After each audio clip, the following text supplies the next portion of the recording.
فكرة الراجل عموما انه يدخل المطبخ مش دارجة قوي، ممكن في الزمن اللي احنا فيه ده شوية. بما ان كمان حضرتك دكتور وجراح ودايما مفيش وقت، الفكرة بقى دي ازاي؟ يعني حضرتك بتلاقي وقت تدخل المطبخ امتى؟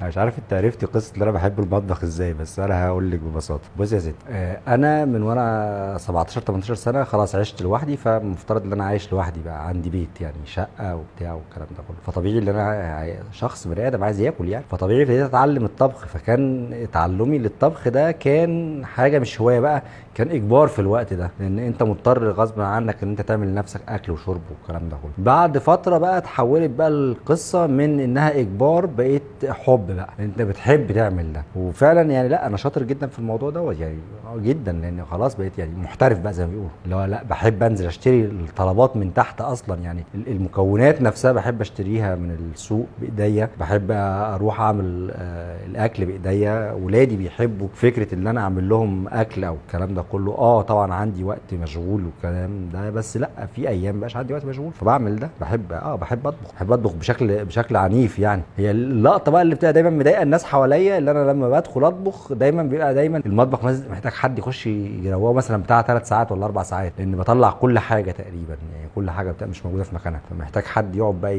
يظبط الدنيا مكاني. بس كطبخ يعني، كطبخ لا طبعا ده من الحاجات اللي انا بحبها جدا جدا يعني، اللي انا اعمل الاكل بنفسي اصلا ده حاجه بحبها. انزل اشتري كمان بقى المكونات بنفسي كمان ده مهم بقى يعني، مش مثلا ايه، لا عندنا مثلا حاجات مثلا في الفريزر دي فريزر بتجيبها وبتعملها والكلام ده كله، لا خالص، لا انا بنزل اشتري مكونات بنفسي يعني. انا هعمل مثلا النهارده مثلا واخد اجازه وهعمل لهم مثلا الغدا، فانا بنزل السوق اشتري الطلبات وبستمتع جدا وانا نازل السوق يعني. ما عنديش حته الحساسيه بتاعت اللي انا لا، وما بنزلش مثلا من السوبر ماركت مثلا اشتري من الحاجات اللي موجوده، لا انا بنزل السوق يعني. مش بروح مثلا السوبر ماركت الاقي مثلا ايه الخضار الجاهز الكلام ده كله اجيبه، لا انا بنزل السوق نفسه وبنزل اشتري الحاجه بنفسي لاني بحب ده يعني. انت عارفه لما بتعملي حاجه كده يعني، هو حتى العيال ولادي حافظينها، بابا بيعمل الاكل بحب، مش بيعمل اكل يعني، هو بيعمله بحب. حتى لما بيجوا يقولوا لمامتهم مثلا لا عملنا الاكل بحب، فهي مش فاهمه يعني ايه بحب بالنسبه لهم. انتوا عايزين ايه؟ ما انا بعمل لكم الاكل، انتوا بتاكلوا وبتشربوا، عيشوا حياتكم يعني. فاللقطه بتاعت بحب دي بقى اللي انت ازاي تقدري تجيبي الحاجه يعني السورس بتاعتها يعني. انت بالنسبه لك الحاجه لما تبقى جايه من السوق طازه لسه بيبقى طعمها مختلف بكتير قوي لما تبقى الحاجه مثلا مركونه في ثلاجه او في الديب فريزر او كده. طبعا اللقطه بقى بتاعت ان انت تعملي كل حاجه اللي تستوي براحتها، ما تبقاش متلهوجه، ما تبقيش مش مصربعه، مش عايزه تعملي وخلاص، مش عايزين ناكل وخلاص، لا انا عايزك تستمتع بده، تستمتع بالاكل. وانا شخصيا من يعني كمان بقى غير اللي انا بحب المطبخ، انا اصلا من الناس اللي بتستمتع بالاكل. انا بستمتع بالاكل، مش باكل كتير، انا من وزني مش كتير، انا بستمتع بالاكل. واولادي فيهم اللي بيستمتعوا بالاكل يعني، فيهم عندهم الحته بتاعت الوراثه ان هم ازاي يقدروا يستمتعوا او يتذوقوا الاكل نفسه، لان الاكل دوت مزاج زي ما بيقولوا كده. شفت انت فيلم مثلا خرج ولم يعد، لما كان استاذ فريد شوقي كان بيكلم استاذ يحيى الفخراني، فبيقول له الاكل ده نعمه من نعم ربنا، مش مهم ان انت تاكل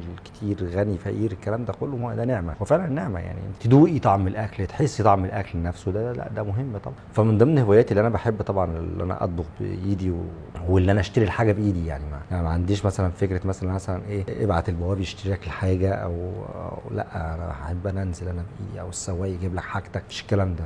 انا بنزل انا بايدي نفسي، انزل اروح السوق واشتري الطلبات والكلام ده كله. يوم بالنسبه لي يوم سعيد يعني، مش يوم اللي انا متضايق قوي اللي انا لا انا نزلت والجو حر وبتاع وهنزل اجيب واحط واشيل ونحط في العربيه وتعالى نروح البيت ولسه هنشتغل ولسه هنعمل، لا بيبقى ده نوع من انواع الاستمتاع. فانت لما بتعملي حاجه باستمتاع بتطلع كويس. عشان كده يعني في البيت عندي فكره احنا بنعمل الاكل بحب دي، لا دي موجوده عند الولاد يعني هم حتى بيقولوا لمامتهم كده اعملي الاكل بحب. فلما يبقى مثلا مدارس بقى والكلام ده كله مفيش وقت للحب وهتعمل لهم اكل، فتلاقي العيال مش مبسوطه، مش بياكلوا الاكل بتاعهم. ليه؟ لانه مش معمول انت عارفه اللي هو التاتش ده، اللي هو اللمسه دي بتفرق طعم كتير.